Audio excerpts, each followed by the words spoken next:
Assalamualaikum warahmatullahi wabarakatuh. Bertemu kembali dengan mata kuliah farmakologi. Bahasan kali ini yang akan saya bahas adalah mengenai farmakoterapi dan peran obat. Hal utama yang akan dibahas kali ini adalah mengenai definisi. Ya, di sini kita bisa lihat definisi dari farmakologi. Awalnya itu adalah dari kata pharmakon atau disebut dengan obat. Kemudian terdiri dari kata terapi atau terapeia, yaitu upaya penanggulangan penyakit, atau dikatakan lain sebagai terapeutik, ya, di mana terapeutik ini adalah suatu cabang farmakoterapi yang mempelajari tentang cara-cara pengobatan.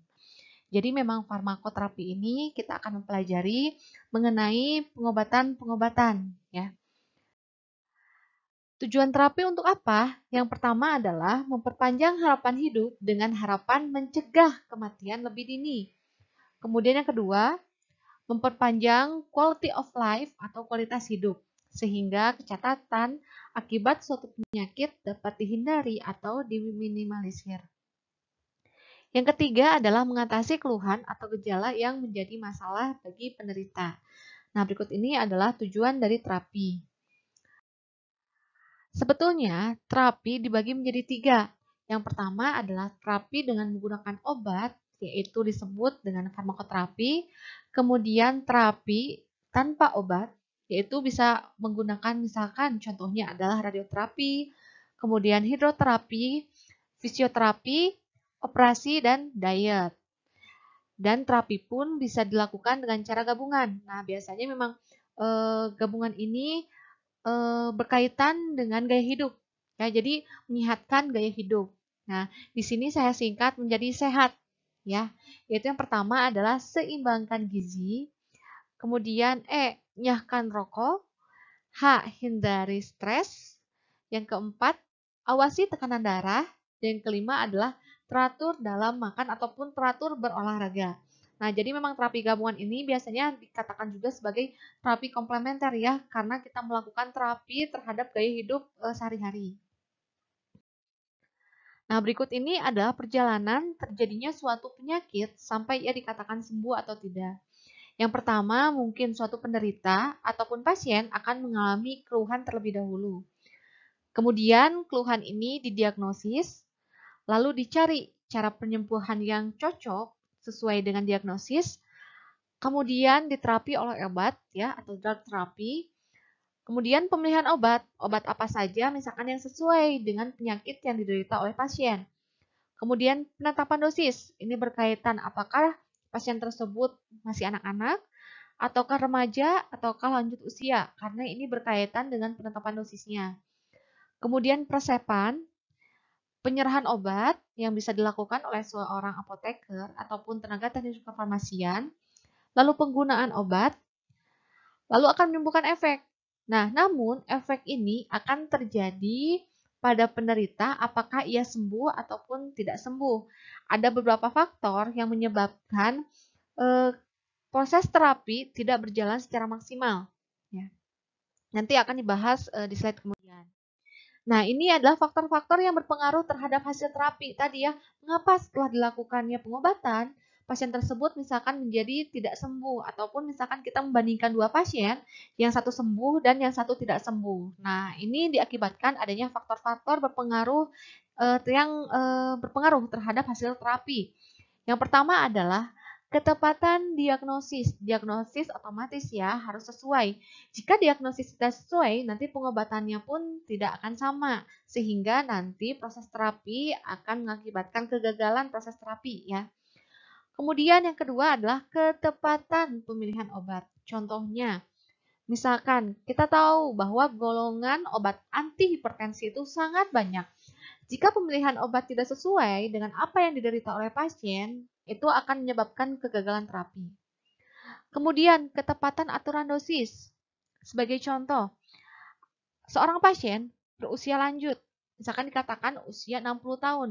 Namun, pasien tersebut diberikan dosisnya adalah dosis anak-anak. Nah, tentu ini menyebabkan ketidaktepatan aturan dosis sehingga proses terapi tidak berjalan secara maksimal ataupun proses terapi malah akan menimbulkan kegagalan ya. Jadi memang dosis ini sangat berpengaruh terhadap hasil terapi.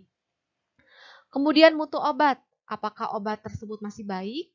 Lalu apakah obat tersebut masih bisa digunakan? Dilihat dari mana? Dilihat yang pertama, kita bisa melihat dari kemasan ya, expire date dari obat tersebut. Kemudian misalkan kerusakan dari obat akibat penyimpanannya yang salah. Nah, itu pun bisa ya, bisa mengurangi mutu dari obat. Kemudian keparahan penyakit. Nah, biasanya misalkan jika penyakitnya sudah lanjut dan diberi pengobatan misalkan secara terus-menerus, bisa saja proses terapinya tidak akan berjalan secara maksimal. Hal ini dikarenakan memang keparahan penyakit yang sudah lanjut ya ataupun stadium lanjut, memang itu sudah susah diobati. Nah, itu dapat berpengaruh terhadap hasil terapi. Misalkan dua orang pasien, yang satu masih stadium tingkat awal dengan pasien stadium tingkat akhir, dengan pemberian dosis yang sama, mungkin hasil terapinya akan berbeda. Karena apa? Salah satu faktor yang berpengaruh terhadap proses terapi adalah keparahan dari penyakit. Ya. Kemudian yang terakhir adalah perlakuan pasien dalam perlakuan obat. Nah, bagaimana perlakuannya yang mempengaruhi? Nanti akan kita bahas selanjutnya. Nah, berikut adalah faktor yang mempengaruhi kepatuhan pasien dilihat dari beberapa aspek. Aspek yang pertama adalah pasien, di mana pasien tidak mampu memahami tujuan terapi. Kita sebagai pasien, misalkan ya, atau kita menghadapi pasien, kita harus memberikan edukasi kepada pasien. Apakah tujuan terapi dari obat yang telah diberikan? Kemudian yang kedua, tidak mampu memahami instruksi pemakaian obat. Misalkan, obat diminum 3 kali 1 hari. Berarti 1 hari diminum 3 kali tablet ya misalkan. Tapi pasien tersebut tidak mampu memahami instruksi. Akhirnya satu tablet 3 hari gitu. Jadi dari selama 3 hari 1 tablet, kan itu ada miskomunikasi ya. Jadi memang pasien mengapa mungkin pernah melihat ya di polifarmasi, mengapa pasien selalu ataupun mengapa tenaga teknis kefarmasian selalu mengulang-ulang cara pemakaian. Karena apa? Karena instruksi pemakaian obat itu sangat berpengaruh terhadap kepatuhan pasien dan terhadap efek terapi yang nanti dihasilkan.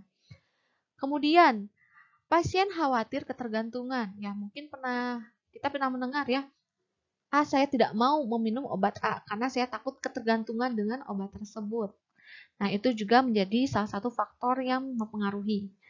Kemudian status, ya. Nah, biasanya misalkan kalau status ini apakah dia seorang ibu rumah tangga atau seorang pekerja. Nah, biasanya kan seorang pekerja lebih sibuk ya.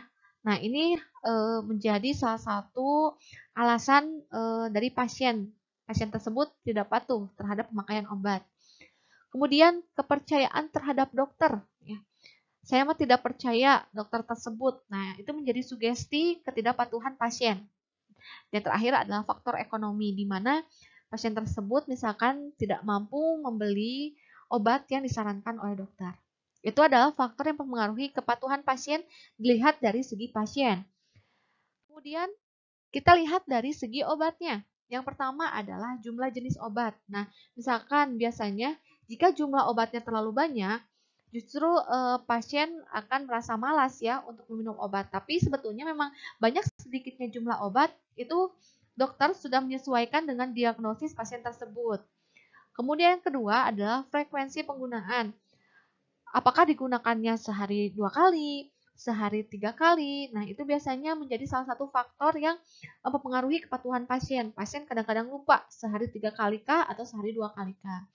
Dan baiknya memang untuk sehari 2 kali itu penggunaan waktunya tepat. Ya, contohnya, seorang pasien A menerima obat pemakaian seharinya 2 kali. Nah, 2 kalinya itu kita berpikir ya, dalam satu hari itu terdapat 24 jam. Berarti untuk pemakaian 2 tablet, 24 jam dibagi 2 yaitu 12 jam. Nah, berarti apa? Selang untuk 12 jam itu untuk pemakaian obat. Contohnya, pagi-pagi dan malam hari. Pagi-pagi diminum pukul 7 pagi. Sedangkan untuk obat kedua nanti diminum pada pukul 7 malam. Begitupun dengan obat dengan pemakaian 3 kali 1, di mana dalam 24 jam itu dibagi 3, yaitu 8 ya, 8 jam. Nah, selang 8 jam itu harus meminum obat. Ya, berarti misalkan contohnya makan pagi ataupun makan obat pagi itu pada jam 7 pagi. Nah, berarti nanti obat siangnya itu adalah 7 ditambah 8, yaitu sekitar jam 15 ya. Sekitar jam 15 berarti sekitar jam 3 sore. Nah, lalu setelah jam 3 sore makan malamnya adalah jam 15 ditambah 8, yaitu sekitar jam 23 ya, sekitar jam 11 malam. Nah, itu menjadi salah satu faktor yang mempengaruhi kepatuhan pasien, karena kita tahu jam 11 itu waktunya kita tidur ya. Kadang ada pasien yang memang malas untuk pengobatan ya, untuk meminum obat pada malam hari. Nah, itu menjadi salah satu faktor dari segi obat. Kemudian durasinya ya. Durasi dalam minum obat, kemudian bentuk sediaan. Nah, bentuk sediaan kita tahu ada dalam bentuk kaplet, kemudian tablet, sirup. Nah, biasanya bentuk sediaan ini mempengaruhi juga bau dan rasa ya. Ini saya gabungkan. Bentuk sediaan, bau dan rasa. Nah, biasanya saya sendiri tidak kurang suka ya meminum obat dalam bentuk sirup. Karena apa? Sirup itu menurut saya misalkan rasanya itu bau, lalu rasanya sedikit pahit ya karena langsung tersebar di dalam mulut. Nah, itu menjadi salah satu faktor ketidakpatuhan pasien dalam meminum obat. Kemudian takaran obat bisa jadi karena pengisinya banyak, obat tersebut misalkan diminum satu kali itu 2 tablet. Nah, itu menjadi salah satu faktor kemalasan ya yang dapat mempengaruhi kepatuhan pasien. Lalu yang terakhir adalah timbulnya efek samping. Nah, contohnya misalkan seorang pasien menderita alergi. Rata-rata obat alergi yang menyebabkan kantuk. Meskipun ia alergi, tapi dia tahu bahwa efek sampingnya itu adalah kantuk. Jadi ia tidak ingin meminum obat, padahal obat itu penting untuk diminum. Nah, itu adalah salah satu yang mempengaruhi kepatuhan pasien dari segi obat. Selanjutnya, faktor yang mempengaruhi kepatuhan pasien dari segi penyakit. Yang pertama adalah jenis penyakitnya. Misalkan ia sudah pesimis terhadap penyakitnya. Kemudian yang kedua adalah berkurangnya atau hilangnya gejala. Contohnya, seorang pasien menderita suatu infeksi pernafasan. Ya. Ketika obat belum habis, dia diberi misalkan diberi suatu antibiotik. Namun, sebelum obat habis, pasien tersebut merasa sudah hilangnya gejala dari saluran pernafasannya. Dan pasien tersebut akhirnya menghentikan pengobatan. Nah, hal ini salah karena apa? Salah satu pengobatan antibiotik itu harus diminum sampai habis. Nah, ya mungkin dia merasa bahwa badannya sedikit fit dan mengira bahwa berkurang atau hilangnya gejala. Nah, padahal bisa saja bakteri tersebut masih ada di dalam tubuh, tapi memang penurunan pertumbuhannya itu berkurang. Akibatnya apa? Ketika ia menghentikan proses pengobatan, maka yang tadinya kuman atau bakteri dalam tubuh harusnya mati ya di fase bawah, ia terus akan berkembang. Nah, nanti apa? Beberapa hari kemudian dia akan mengalami gejala seperti sebelumnya dan pengobatan harus diulang dari awal, seperti itu. Nah, kemudian faktor yang terakhir yang mempengaruhi kepatuhan pasien adalah dari segi dokter. Perilaku dokter, ya misalkan dokternya dalam tanda kutip ya, misalkan judes atau misalkan bicaranya sedikit-sedikit. Nah, itu salah satu yang bisa menyebabkan pasien ini tidak patuh terhadap pengobatan, ya. Nah, selanjutnya ini adalah kegagalan terapi dari beberapa sisi, ya, di mana dapat dilihat dari segi medik, dari segi klinik, dan dari segi pendidikan. Untuk dari segi medik, mungkin kegagalan terapi bisa terjadi karena belum adanya obat. Ya, jadi sudah pesimis terlebih dahulu pasiennya. Kemudian proses penyakitnya sudah lanjut, misalkan kita tahu ya sampai saat ini belum ada obat untuk penyembuhan cancer, ya. Nah, di mana memang ketika sudah stadium lanjut itu bisa saja menyebabkan kegagalan terapi karena memang tingkat keparahan suatu penyakit itu mempengaruhi proses terapi seperti yang dikatakan sebelumnya ya dalam slide sebelumnya. Nah, kemudian klinik. Dari segi klinik adanya komplikasi sehingga ia menyebabkan kegagalan terapi. ya. Kemudian dari segi pendidikan, yang pertama pasien tidak taat menggunakan obat. Kemudian pasien tidak taat pantangan, tidak boleh makan A, tidak boleh minuman B, tidak boleh berlari misalkan. Tapi pasien tidak taat terhadap pantangan tersebut. Pasien masih melakukan pantangan-pantangan tersebut. Apa yang terjadi? Itu akan menimbulkan kegagalan terapi. Jadi memang kegagalan terapi di sini singkatnya itu ada dari 3 aspek ya, medik, klinik, dan pendidikan. Nah, selanjutnya apa sih yang dimaksud dengan farmakoterapi yang rasional dan irasional? Nah, farmakoterapi rasional, ia ada 5 poin. Ya, di sini yang pertama, tepat indikasi. Maksudnya apa? Tepat indikasi yaitu obat yang diberikan berdasarkan diagnosis penyakit yang akurat. Ya, memang tepat indikasinya, tepat peruntukan obat itu untuk apa, ya. Kemudian yang kedua adalah tepat penderita, di mana tidak ada kontraindikasi ataupun kondisi khusus yang memerlukan penyesuaian dosis atau mempermudah timbulnya efek samping. Ya, jadi misalkan ada suatu obat antihipertensi, salah satu efek sampingnya itu adalah sedikit gangguan dari sistem pernafasan. Bila penderita memiliki asma, itu akan memperparah penyakit asma. Nah, jadi itu harus diganti pemilihan obatnya.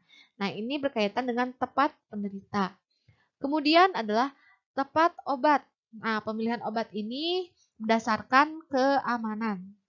Kemudian tepat dosis, takaran, jalurnya, kemudian lama pemberian, dan ini disesuaikan dengan kondisi dari penderita. Dan yang kelima adalah waspada efek samping. Nah, berikut ini farmakoterapi ya, secara rasional. Lalu bagaimana farmakoterapi yang tidak rasional atau irasional? Nah, farmakoterapi yang irasional yang pertama adalah boros ya. Contohnya di sini misalkan penggunaan obat yang mahal padahal ada obat yang manjur dengan harga yang murah. Mungkin kalau kita pernah pengobatan, kita pernah ada di kondisi di mana kita bisa memilih di antara 2 pilihan. Yang pertama adalah obat generik dan obat paten, ya. Nah, biasanya memang untuk segi indikasi obat tersebut sama saja, tapi mungkin saja obat paten memiliki komposisi tertentu yang bisa mempercepat ataupun misalkan memperlama durasi dari kerja obat tersebut, ya. Jadi kalau ada yang murah dengan hasil yang sama, mengapa kita harus memilih yang mahal ya, begitu.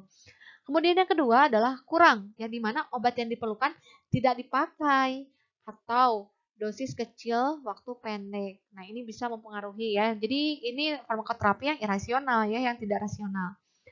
Kemudian yang ketiga, berlebihan di mana dosis terlalu besar dan waktu terlalu pendek. Nah, ini biasanya menyebabkan toksik ya, jika dosisnya terlalu besar. Kemudian salah, obat yang digunakan tidak tepat dengan indikasi. Misalkan seorang penderita, ia didiagnosis sakitnya sakit hipertensi, tapi malah diberikan obat anti kolesterol. Ya. Kemudian terakhir adalah majemuk atau polifarmasi, di mana penggunaan obat yang berlebihan yang tidak dibutuhkan. Contohnya seorang penderita ia menderita sakit, yaitu misalkan sakit ringan ya, bisa dikatakan sakit kepala contohnya. Tapi dalam resepnya itu ada obat batuknya, ada obat penurun panas, sakit kepala, obat mah. Nah, itu bisa dikatakan sebagai polifarmasi terlalu banyak. Mungkin bisa saja ya, dalam suatu kondisi seseorang yang nyeri kepala tapi disertai dengan obat mah, itu bisa saja. Karena apa? Biasanya obat nyeri kepala itu ia dapat menimbulkan reaksi asam lambung. Nah, diberikan obat mah itu untuk melapisi lambung agar tidak terjadi iritasi. Seperti itu. Kalau diberikan 2 obat tersebut itu bukan polifarmasi ya. Ingat, polifarmasi adalah obat yang tidak dibutuhkan. Nah, kemudian ini adalah perjalanan pasien dari sehat menjadi sembuh ya. Sehat mungkin seseorang akan menderita sakit. Nah, tapi sebelum terjadinya sakit, kita bisa melakukan upaya preventif. Nah, kemudian ketika seseorang sakit tersebut akan didiagnosis. Penyakit apa yang mengenai seseorang tersebut? Kemudian akan dilakukan upaya kuratif dan akhirnya sembuh. Ya mungkin tadi ada pilihan ya, sembuh ataupun tidak sembuh sesuai dengan efek terapinya, apakah terapinya berhasil atau tidak. Apa perbedaan preventif dan kuratif? Kita akan bahas di sini. Jadi upaya preventif itu kita bisa melakukan dengan 3 tingkatan. Yang pertama adalah prevensi primer, kemudian prevensi sekunder, dan yang terakhir adalah prevensi tersier. Prevensi primer ini digunakan untuk menghilangkan atau mengurangi faktor resiko. Contohnya apa? Imunisasi, menghentikan perokok untuk terapi hipertensi, ya. Kemudian prevensi sekunder. Sedangkan ini untuk deteksi awal suatu penyakit atau menghilangkan penyakit. Contohnya adalah terapi kuman TBC, lalu terapi kuman tipoid, ya. Dan yang prevensi terakhir adalah prevensi tersier, di mana ia membatasi dampak terhadap suatu penyakit. Contohnya, terapi radiasi atau mastektomi parsial. Nah, sedangkan terapi kuratif ini dibagi menjadi dua ya. Ini ketika sudah sakit, ya pasien tersebut sudah menderita sakit. Ya, kalau preventif itu belum. Jadi sebagai upaya pencegahan. Nah, sedangkan untuk kuratif ini terbagi menjadi dua. Yang pertama adalah terapi simptomatis dan yang kedua adalah terapi kausatif. Terapi simptomatis yang dikatakan adalah untuk meredakan gejala umum. Ini harus digaris besar ya. Gejala umum dari suatu penyakit. Contohnya sakit kepala, kemudian demam, mual muntah, diare, ataupun nyeri. Nah, obat simptomatik ini untuk meredakan gejala umum dari suatu penyakit ya. Oh, ini pengulangan dari atas ya. Nah, kemudian sesuai dengan namanya, obat ini hanya sebatas mengatasi gejala saja, tapi ia tidak menyembuhkan penyebab dasar penyakit tersebut. Contohnya, sakit kepala yang disebabkan oleh hipertensi. Sakit seorang pasien tersebut adalah hipertensi, tapi akibat hipertensi ia menderita sakit kepala. Nah, obat simptomatis ini hanya meredakan gejala sakit kepalanya saja, tapi tidak menyembuhkan hipertensi yang dimiliki oleh pasien. Jadi memang hanya gejala umum yang diobati, sedangkan penyakit khususnya itu tidak bisa diobati, ya karena ini terapinya adalah terapi simptomatik. Nah, ini contoh 3 jenis obat simptomatik yang umum. Ya, yang umum biasa digunakan namun memiliki beberapa resiko efek samping. Contohnya yang pertama adalah obat NSAID ya. Di mana obat NSAID ini adalah obat pereda nyeri non-steroid yang biasa digunakan untuk meredakan gejala seperti demam atau nyeri akibat peradangan ya. Misalnya keseleo, kemudian sakit kepala, migrain, nyeri haid, dan rematik.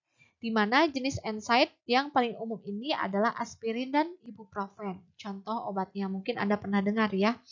Dan beberapa efek samping akibat mengkonsumsi NSAID secara terus-menerus, yaitu yang pertama, sakit perut atau perut rasa perih karena memang ia mengiritasi lambung.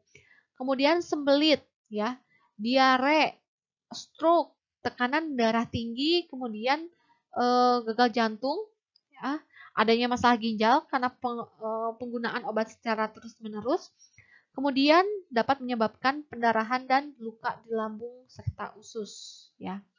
Jadi jangan terlalu sering memakai obat-obatan NSAID atau NSAID. Kemudian yang kedua adalah obat antidepresan. Nah, di sini dikatakan antidepresan adalah obat simptomatik yang digunakan untuk meredakan gejala depresi. Contohnya, sulit tidur, kemudian mudah marah, nafsu makan berkurang, dan sering gelisah. Lebih dari 30% orang yang menjalani terapi antidepresan merasakan efek samping pada minggu-minggu awal obat. Seperti apa efek sampingnya? Contohnya di sini, mual, kemudian pusing, atau jari tangan gemetaran, dan berkeringat. Ya. Namun di sini juga dikatakan, biasanya efek samping tersebut akan hilang sendiri dalam waktu beberapa hari. Sementara efek samping yang cukup mengganggu adalah insomnia, gelisah, panik, kehilangan gairah seks, dan berat badannya menjadi bertambah. Ya, itu contoh obat yang biasa digunakan untuk terapi simptomatik ya, obat antidepresan. Selanjutnya adalah obat antihistamin. Nah, biasanya ini sering ya digunakan, di mana antihistamin ini adalah obat jenis simptomatik yang berfungsi untuk meredakan gejala alergi. Contohnya, gatal pada kulit, kemudian bersin-bersin, mata berair, dan mual. Ada beberapa efek samping yang dapat terjadi pada saat mengkonsumsi obat ya di sini. Nah, ini yang paling banyak dan yang paling mengganggu itu adalah mengantuk ya. Jadi hindarilah menyetir ya, baik itu mobil ataupun motor ketika Anda mengkonsumsi obat antihistamin. Ya, karena itu dapat mengakibatkan berbahaya ya. Kemudian mual, muntah, kehilangan selera makan, sembelit atau susah buang air besar, dada terasa sesak, kelemahan otot, hiperaktif, ya, terutama terjadi pada anak-anak dan gugup. Nah, itu adalah efek samping ya yang biasa terjadi pada obat antihistamin jika pemakaiannya dipakai secara terus-menerus. Ya. Nah, kemudian tadi sudah dibahas mengenai terapi simptomatik. Selanjutnya di sini ada terapi kausal. Nah, terapi kausal ini disebabkan adanya kuman ya atau penyakit. Contohnya bakteri, virus, jamur ya yang masuk ke dalam tubuh. Contoh penyakitnya apa? Nah, contohnya ini ya, ada TBC, diare, pokoknya jenis apapun penyakit yang diakibatkan oleh suatu benda asing yang masuk ke dalam tubuh, yaitu bakteri, virus, jamur ya, mikroorganisme yang masuk ke dalam tubuh. Nah, terapi atau penyembuhannya ini ditujukan untuk menghilangkan penyebab penyakit. Jadi ini mah menghilangkan penyebabnya. Kalau simptomatis tadi menghilangkan gejala umum, sedangkan untuk terapi kausal ia menghilangkan penyebab dari penyakitnya. Ya. Nah, di sini yang pertama diakibatkan oleh penyakit adanya infeksi ya atau disebut dengan penyakit infeksi. Biasanya menggunakan antibiotik, di mana antibiotik ini suatu zat yang berguna sebagai antibakteri harus dapat menghambat atau membunuh bakteri patogen, tetapi tanpa membahayakan manusia.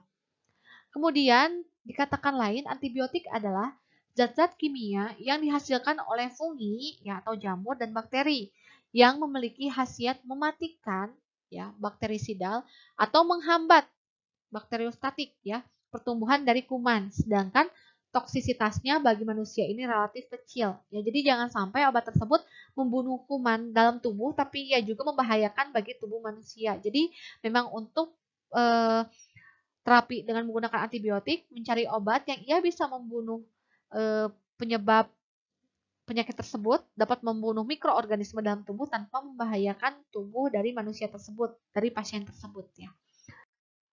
Nah, kemudian yang kedua, penyakit yang diakibatkan oleh jamur. Nah, biasanya ini terjadi pada tempat yang sedikit menerima aliran darah. Contohnya kuku, kulit, dan rambut. Nah, ini biasanya rentan ya, rentan terjadi penyakit jamur.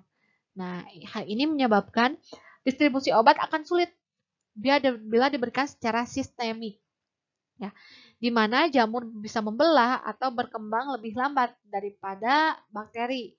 Dan infeksi jamur ini biasanya ia bersifat oportunistik dan hanya akan terjadi bila daya tahan tubuh melemah. Nah, jadi kita bisa ya meningkatkan daya tahan tubuh untuk menghindari adanya infeksi jamur. Contohnya apa?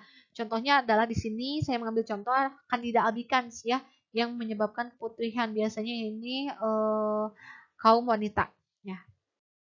Nah, kemudian yang ketiga adalah penyakit karena virus, ya, di mana virus ini adalah organisme yang terdiri dari satu inti asam nukleat yang dikelilingi oleh lapisan protein. Ada jenis virus, ada virus DNA dan virus RNA. Nah, baiknya untuk pengobatan virus yaitu dengan meningkatkan daya tahan tubuh kita. Dengan cara apa? Yang pertama gaya hidup sehat. Kemudian yang kedua bisa memakan ataupun minuman yang mengandung vitamin C yang tinggi. Kemudian yang ketiga dengan menggunakan suplemen ya. Suplemen dari bahan alam itu bisa untuk meningkatkan daya tahan tubuh. Nah, kemudian ini adalah kategori peran obat ya. Sebetulnya peran obat sebagai apa saja sih? Ada 4 kategori peran obat. Yang pertama adalah perangsangan dan penekanan. Kemudian yang kedua, penggantian. Yang ketiga, pencegahan atau membunuh organisme. Dan yang terakhir adalah iritasi. Peran obatnya seperti apa dan apa perbedaannya? Nah, ini ya. Jadi contohnya di sini ada perangsangan, di mana kerja obat merangsang akan meningkatkan kecepatan aktivitas sel atau meningkatkan sekresi dari kelenjar. Kemudian, obat pengganti perannya sebagai apa? Contohnya adalah insulin. Ia akan menggantikan senyawa-senyawa tubuh yang esensial ya, karena memang beberapa penderita diabetes mellitus, ia tidak bisa ya, tidak ada masalah di sel beta pankreasnya sehingga ia memerlukan suntikan insulin. Kemudian yang ketiga adalah pencegahan, di mana obat-obat yang mencegah atau membunuh organisme dapat menghambat pertumbuhan sel bakteria. Penisilin contohnya mengadakan efek bakterisida, yaitu bakteri yang bisa menghambat ataupun membunuh ya dari bakteri, di mana cara kerja penisilin ini ia dengan menghambat sintesis dinding sel bakteri. Ya, contohnya laksatif, ia dapat mengiritasi dinding dari kolon ya, sehingga dapat meningkatkan peristaltik defekasi ya. Itu contohnya iritasi. Nah, kemudian di sini dikatakan bahwa kerja obat dapat berlangsung beberapa jam, bahkan hari, bahkan minggu, atau bahkan berbulan-bulan. Nah, lama kerja obat ini tergantung dari paruh waktu obat. Jadi, biasanya paruh waktu ini merupakan pedoman yang penting untuk menentukan interval dosis. Jadi, biasanya untuk kerja obatnya lama, dosisnya pun akan lama. Ya, misalkan dia kerja obatnya bisa dalam waktu 24 jam, berarti obat tersebut cukup dipakai 1 kali sehari. Nah, ini contohnya. Obat-obat dengan waktu paruh pendek, contohnya ada penisilin G, tes setengahnya itu ada 2 jam, maka dalam sehari ia diberikan beberapa kali. Sedangkan obat-obat dengan waktu paruh panjang, contohnya digoxin, ya, 36 jam, bayangkan ya, ia diberikan sehari cukup 1 kali. Nah, jika sebuah obat dengan waktu paruh panjang diberikan 2 kali atau lebih dalam sehari dengan waktu panjang ya, waktu obat dengan waktu paruhnya panjang diberikan 2 kali atau lebih dalam sehari. Apa yang akan terjadi? Maka penimbunan obat. Nah, jadi kita tahu ya, obat misalkan ada di titik sini, ya saya ibaratkan. Kemudian dia bekerjanya itu dia 36 jam. Nah, setelah 36 jam, ia akan menurun. Nah, pada titik turunan ini akan ditambahkan dosis berikutnya atau hari berikutnya. Tapi, jika sebuah obat dengan paruh waktu panjang diberikan 2 kali, masih dalam fase peningkatan, lalu diberikan obat yang baru, maka dia akan lebih meningkat ke atas kurvanya. Akibatnya apa? Terjadi penimbunan obat di dalam tubuh. Dan jika terjadi hal demikian, maka akan menimbulkan toksisitas obat ya. Terjadi keracunan akibat obat. Nah, jika terjadi gangguan hati atau ginjal di sini dikatakan maka paruh waktu obat ini akan meningkat ya. Dalam hal ini dosis obat yang tinggi atau seringnya pemberian obat dapat menimbulkan toksisitas obat ya.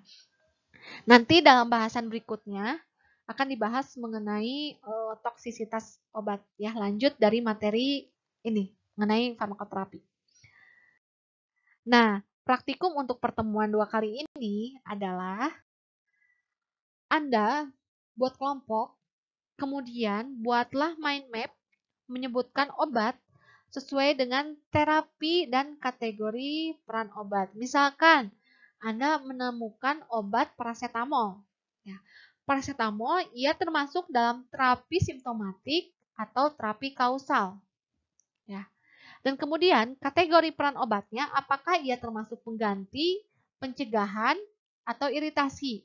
Nah, coba lakukan mind map. Saya minta minimal 10 nama obat per kelompok ya dikumpulkan minggu depan dalam lembar A4 ya.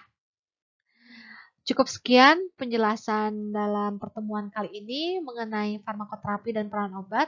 Semoga apa yang saya sampaikan dapat bermanfaat untuk Anda semua.